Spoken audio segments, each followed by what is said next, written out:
Okay, obviously it's a big game. Our kids are excited about going to Atlanta, playing the SEC championship game, playing against a very good all-around team. You're talking about one of the best offensive teams in college football. They have the ability to hurt you with the run. They've got huge receivers that can run on the outside. Their quarterback's a dual threat guy, good at both passing and running. So they present a lot of challenges in that area. You're also talking about one of the top 20 rush defenses in the country. They also have the ability with their front four to put pressure on a quarterback without blitzing, which is a sign of a very good defensive team. They're extremely well coached and they're well disciplined. They make you earn it. So it'll be a big challenge for our team. Questions? Gus, is there any secret to helping your players move on quickly from last Saturday? Well, you just got to be as honest with them as you can, and that's our big challenge as a team. It was a very emotional win.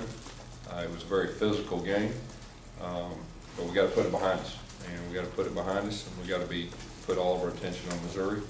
You're talking about a top 5 team and a chance to win the SEC championship. So our team is really, every time we challenge them this year, they've risen to the occasion, and they were pretty locked in last night at practice. So on the same wavelength, you can tell a lot by a team how they respond to adversity. It seems like this team has responded well, but you can also tell a lot about how a team responds to success. How do you think they've responded so far? Well, I think they've handled themselves extremely well in both areas, whether it's adversity, and that ability to win, and the way they've handled themselves after big wins. I think back to the Texas A&M game. That was a very emotional game for us. I was concerned about how we'd respond the next week. And the guys came out and played very good football, and they were very focused. So we need to do that same thing again.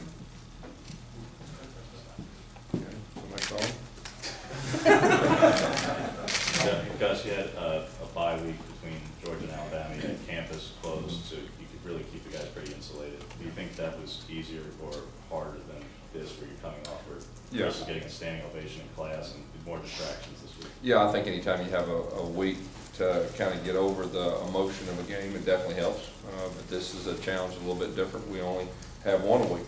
But I really believe that anytime you get a chance to go to Atlanta and you're playing for the SEC championship, which is everybody's goal in this league, you shouldn't be distracted. You should be focused enough, and I really believe our players will. Gus, can you see a difference in a team in the last minutes of the game? Some teams are very confident, some teams aren't. Do you see a difference in teams in the last minutes of close games? Yeah, I think so.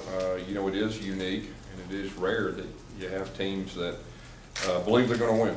And no matter how bad it looks, they still have bright eyes, and they still have that belief in each other. And that's what our guys have found a way to do. And we talked all week before last week's game about we got to get it close to the fourth quarter, and we're going to win the game.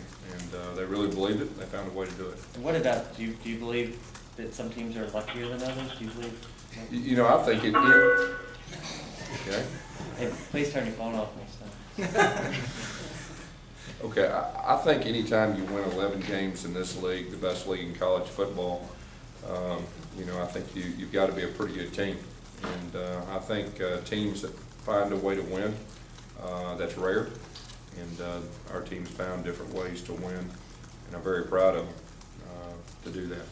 Gus, can you kind of speak to the similarities between Auburn and Missouri this year? Great defensive fronts, like you said, dual threat quarterback that's made some big plays. Yeah. Just kind of speak to that. When I look at Missouri, they do remind me of our team in a lot of ways. You're talking about their team has gotten better each week. They play together. They're very confident. They make plays when they have to. And they played some big games, especially the pressure was on them the last 2 weeks. They went to Ole Miss, which is a tough place to play, and they won. They played against the best player in college football at Texas A&M, and they shut him down for the most part. So you're talking about a team that can rise to the occasion. When it comes to Nick Marshall on and off the field, we've seen what he's done week to week, but he seems to be a little bit more confident, even more at ease. Even when he was talking to us last night, he just seems to be a little bit of a different guy than he was in August. Yeah, I'm going to say this again too. I think he's only been here for 6 months or whatever. What he's done to lead our team to where we're at is really really unbelievable. But you're exactly right, he has gotten more comfortable, but that's to be expected. You know, he was learning the offense the first 4 weeks, and each week's getting more comfortable and being able to play football. His teammates are really playing hard for him. And you know, you're talking about the best players in America. I think at this point in the season, you got to start at least mentioning his name with some of these other guys. Going off that, Nick hasn't thrown an interception since I believe it was at least the last 4 or 5 weeks or so.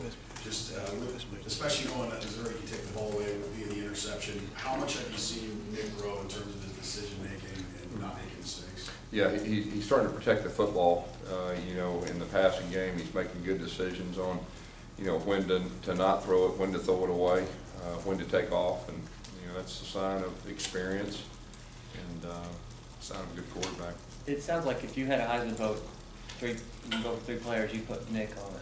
He should be in the mix, there's no doubt. I mean, I don't get a chance to watch other teams like, you know, all of y'all do, but, you know, he should be in the mix. He's one of the better players in college football, and he's leading our team.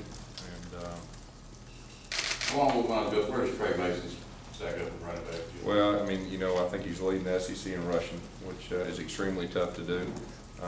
He is a hard-nosed runner, very physical runner. You know, to get the rushing yards he did against the team last week, you know, that's rare, and he deserves a lot of credit. How much, I know, looking ahead here, how much are you looking forward to finally having a quarterback for a second year with Nick? It's going to be a lot of fun. That'll be our first time to ever do that, but like I said, we'll talk about that after the season. You got here, you got a lot of players that you knew, that you recruited. And a lot of players from last year's team, I think there was only one, you know, player that's different, and that's the quarterback in terms of starters. Did you know coming in that, hey, we needed a quarterback and then we'd be able to roll, or was it? You know, we had our 2 quarterbacks in the spring, and we evaluated them. Nobody really separated themselves, and Jeremy Johnson, we felt like was going to be an excellent quarterback, and then we brought Nick in, and you know, we opened it up. It was all 4 guys, and I think 3 weeks before the season, we actually went live with all 4 guys, which is pretty rare. Nick won the job, and you know, he's gotten better each week. Specifically with the offense though, since you knew what the offense was gonna be like, you knew the players, was it just the quarterback that was the missing link? You know, I would say this, our offensive line has really done a great job. They've gotten better each week. Our receivers, I feel like, have improved each week. Trey Mason's running harder and better than he's ever run. Jay Prosh is, in my opinion, the best fullback in college football. So I think there's a lot of factors that go into that, but Nick is a huge part of our success offensively. Coming from that first live practice to now, his improvisational ability to make plays with the ball in his hands, has he gotten more comfortable in doing that and going kind of off script a little bit? I think so. You know, when things break down, you know, that's when sign of a really good quarterback, whether they make plays with their feet, whether they make plays with their arm, or whether they throw the ball away. You know, I think that's a big key in being a successful quarterback, specifically in our league. His last touchdown pass against Alabama, it seemed like a lot went into it, even from changing the ball, changing hands, having to hop, and line of scrimmage. What do you think about that play, and putting the right touch in the ball too? Yeah, I mean, it's an outstanding play. I know we run it, you know, every week in practice, and Coach Lashley had it prepared, but it was a great play, especially in the moment. You talk about the progress the defensive line's made since spring training through now. Yeah, I mean, our defensive line has gotten better. You know, each practice, each game, Coach Garner has a lot of guys rotating in. He keeps them fresh, and that's been a big key to our success also, our front 4, you know, on defense. Gus, Trey Mason had 164 rushing yards last against Bama. Before that game, only one team that had 165. What does that say about him individually? Well, I mean, of course, that's tough to get yards against those guys. That says a lot about him. I mean, I think he's one of the better running backs in the country too. And you know, the hard yards. I think it says a lot about our offensive line. You know, because offensive line, they won the battle up front and allowed Trey to have a lot of yards, but he earned some real hard ones, you know, after contact. Chris Davis just said he got a standing ovation in class today. What's it like to see him get that kind of recognition, and has it been a long time coming for him? Yeah, we're very proud of him, but you know, I think a key to this week will be how we handle success, and you know, that's great and all that, but you know, we gotta move on, and we gotta put all of our energy in the Missouri Tigers, top 5 team, and we'll pat ourselves on the back, you know, after that game. What impressed you about the